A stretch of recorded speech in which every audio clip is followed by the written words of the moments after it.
अस्सलाम वालेकुम फ्रेंड्स, कैसे हैं आप सब लोग। उम्मीद करती हूँ सब खैरियत से होंगे। तो आज बना रहे हैं बच्चों के बड़ों के सबके फेवरेट शक्करपारे की रेसिपी। बिल्कुल परफेक्ट ही बनके तैयार होते हैं, ना तो ये टूटेंगे तेल के अंदर जाके, ना ही फटेंगे, और बहुत ही क्रिस्पी बनके तैयार होते हैं। इसको आप एयर टाइट कंटेनर के अंदर महीना 1.5 महीना भी स्टोर करके रख सकते हैं, मगर ये बनते इतने मज़े के हैं ये फ़ौरन ही ख़त्म हो जाते हैं। तो वीडियो को एंड तक ज़रूर देखिएगा और इसको ट्राई कीजिएगा। मुझे उम्मीद है आप लोग को बहुत पसंद आएगी।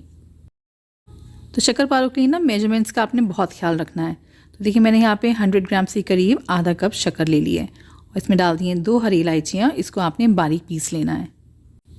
अगर मेजरिंग कप नहीं है तो आपने कोई भी एक कटोरी लेनी है जिससे आपने इतने सारे इंग्रेडिएंट्स को मेजर करना है। तो देखिए मैंने बारीक सी शक्कर ये पीस के रख ली है, इसको साइड में रखते हैं और अब आटा तैयार कर लेते हैं। तो मैंने देखिए यहाँ पे मैदा ले ली थी, ये मैंने 2 कप मैदा ली है। वज़न में मैं आपको बताऊँ तो ये तकरीबन 250 ग्राम से करीब मैदा थी। अब इसमें हम डालेंगे शक्कर को बैलेंस करने के लिए 2 चुटकी के करीब नमक, बहुत ज़्यादा नहीं, बस थोड़ा सा ही डालना है। और जो शक्कर पीसी थी वो भी सारी डाल देंगे। अब किसी फोक या विस्कर की हेल्प से इन सारी सूखी चीज़ों को आपने अच्छे से मिक्स कर लेना है। अब डालेंगे इसमें मोइन के लिए घी, कि मैंने 1/3 कप के करीब घी लिया था, लेकिन घी जो है ना आपने गर्म करके डालना है। गर्म घी डालने से शक्करपारे बहुत खस्ता बन के तैयार होते हैं और जब हम इसको तेल में फ्राई करते हैं तो ज़्यादा तेल भी एब्जॉर्ब नहीं करते हैं। क्योंकि ये घी गर्म था, पहले मैंने इसको चम्मच की मदद से मैदा में मिक्स किया है, उसके बाद हाथ से मैंने इसको अच्छे से मिलाया। ये स्टेप बहुत ज़रूरी है, घी का मैदा में इवनली मिक्स होना।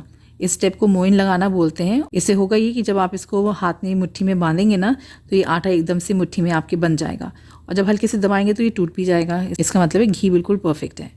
अब इसको हम गूंद लेंगे। तो पानी लिया है मैंने इसमें 1/3 कप के करीब ही, और पानी जो है ना गुनगुना लेने की ज़रूरत नहीं है, नॉर्मल रूम टेम्परेचर का पानी है, लेकिन थोड़ा थोड़ा करके डालिएगा। इसका आपने मीडियम टू हार्ड डो लगा के तैयार करना है। तो ये सारा ही पानी मैंने इस्तेमाल कर लिया था और अच्छे से मैंने इसको देखिए गूंद लिया है। आटे को जो है ना आपने बहुत ज़्यादा गूंदना नहीं है, जैसे रोटी बनाते हैं ना वैसे नहीं गूंदना है, बस सारी चीज़ों को आपने इकट्ठा कर लेनी है। और बस 1 मिनट ही मैंने इसको मिक्स किया है, और क्योंकि इसमें अच्छी क्वांटिटी में घी मिला हुआ है तो मैंने अलग से ऊपर से घी नहीं लगाया है और इसको ढक के रख दिया था तकरीबन 15 मिनट के लिए। 15 मिनट हो चुके थे मैदा को रेस्ट करते हुए। अब आपने बस 1 मिनट के लिए इसको दोबारा से मिक्स कर लेना है, क्योंकि शक्कर और नमक थोड़ा सा फूल जाता है, तो दोबारा से आप इसको गूंद लेंगे तो ये अच्छे से इवनली मिक्स हो जाएगा। तो ये देखें, इसको बहुत ज़्यादा चिकना नहीं करना है, जैसे मैंने पहले बताया रोटी की तरह इसको चिकना आटा बना के तैयार नहीं करना है। अब इसको हम बेल लेंगे तो आपको पटे के ऊपर जो है ना बिल्कुल भी मैदा लगाने की ज़रूरत नहीं है, और इसको जो है ना आपने थोड़ा मोटा रखना है। शक्करपारे थोड़े से मोटे ही अच्छे लगते हैं। इसकी मैंने एक मोटी सी रोटी जैसी बेल ली है, और इसको ना हम छुरी की मदद से इसके एजेस को कट कर लेंगे ताकि हम इवन शेप दे सकें। ये जो बचा हुआ आटा है ये सेकंड बैच बन जाएगा हमारा। इसको भी इसी तरीके से बेल कर हम इसके पीसेस कट करके इसको फ्राई कर लेंगे। ये जो बिल्कुल प्लेन हमारा ये स्क्वायर शेप बन गया है आटे का, ये आपने छुरी की हेल्प से जो ना इसके पीसेस कट कर लेने हैं। तो अब आपकी पसंद है, आप इसको छोटा या बड़ा जिस साइज़ में कट करना चाहते हैं उस हिसाब से आप इसको काट लीजिए। मैंने ये छोटे छोटे क्यूट से पीसेस कट करें, देखने में अच्छे लगते हैं तो खाने में और मज़ा आता है। अब हमने इसको फ्राई कर लेना है।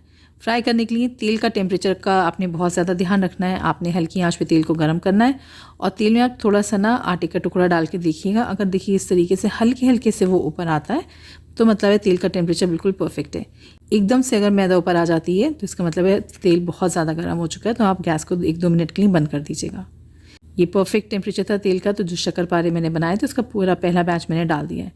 अच्छा, जब आप सारे शक्करपारे डाल दें तो आपने फ़ौरन चम्मच नहीं चलाना है, इसको आराम से हल्की आंच पे पकने दीजिए। तकरीबन 5 से 7 मिनट लगेंगे और आपको दिखेगा कि हल्का हल्का सा इसका कलर चेंज होना शुरू हो गया है। तो ये थोड़े से टाइट हो जाते हैं ना, तो चम्मच चलाने में फिर कोई टेंशन नहीं होती, ये टूटेंगे नहीं फिर। और हल्की हाथ से जो है ना मैंने इसकी साइड्स भी चेंज कर दी हैं। साइड्स चेंज करने के बाद मज़ीद इसको मैंने 4 से 5 मिनट और फ्राई कर लिया था। इतना फ्राई कर लें कि चारों तरफ से गोल्डन ब्राउन कलर आ जाए। देखिए परफेक्ट सी शक्करपारे बन के तैयार हो गए। देखने में कितने अच्छे लग रहे हैं, और आप देख सकते हैं ये बिल्कुल भी नहीं टूटे हैं, और तेल बिल्कुल साफ़ है, बिल्कुल भी फटे नहीं है तेल में जाके। ये इसको निकाल लिया था मैंने एक स्पाइडर नेट में ताकि इसका एक्स्ट्रा ऑयल निकल जाए। और जो बचा हुआ मैदा था उसको भी मैंने बेल कर इसको तेल में डाल दिया था। अच्छा, इतनी देर में तेल जो है ना काफ़ी गर्म हो चुका होता है, तो आपने 1 से 2 मिनट के लिए गैस को बंद कर देना है ताकि तेल का टेम्परेचर फिर से थोड़ा सा कम हो जाए। उसके बाद ये सेकंड बैच पूरा डाल के मीडियम टू लो फ्लेम पे ही आपने इसको फ्राई करना है। देखिए माशाल्लाह सेकंड बैच भी बन के तैयार हो चुका है और ये परफेक्ट से शक्करपारे बन गए हैं। फ्रेंड्स, उम्मीद करती हूँ आपको आज की रेसिपी पसंद आ रही होगी। पसंद आ रही है तो इसको लाइक, शेयर और चैनल को सब्सक्राइब ज़रूर कर दीजिएगा और कमेंट सेक्शन में ज़रूर बताइएगा कि आपने ये रेसिपी किस शहर से, किस कंट्री से देखी है, ताकि मैं आपका शुक्रिया कर सकूँ। और आज का स्पेशल थैंक्स जाता है सोनी हक सिडनी ऑस्ट्रेलिया से, खीम सिंह जी उत्तराखंड टनकपुर से, नईम अलवी जी मेरठ से। और जाते जाते ये तो चेक करते जाएं कितने क्रिस्पी और खस्ता ये शक्करपारे बन के तैयार हुए हैं। बहुत ही मज़ेदार। ट्राई कीजिएगा रेसिपी, मुझे उम्मीद है बहुत पसंद आएगी आपको ये।